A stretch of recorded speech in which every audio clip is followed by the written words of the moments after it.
ফরিদপুরের আলফাডাঙ্গায় নারী জাগরণের প্রতীক বেগম রোকেয়া দিবস পালিত হয়েছে।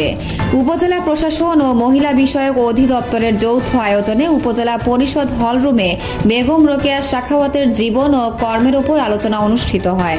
অনুষ্ঠানে উপজেলা নির্বাহী কর্মকর্তা রিফাত নূর মৌসুমী সভাপতিত্ব করেন।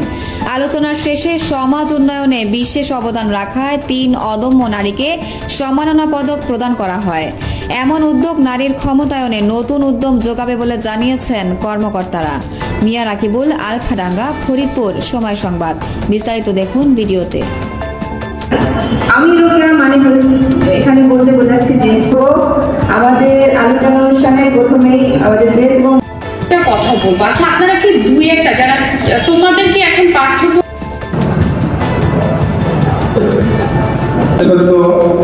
গত 2রা ডিসেম্বর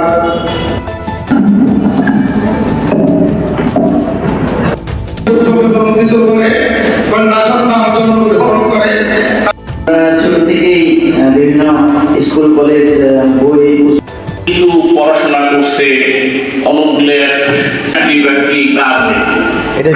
আমার চাকরি উনি খুব বেশি দিন আমাদের এই সংক্ষিপ্ত বক্তব্য এখানে শেষ করছি।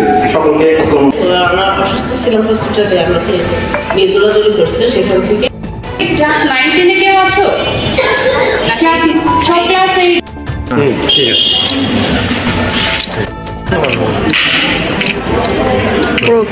এত কৃপণ কেন আপনারা? ধন্যবাদ।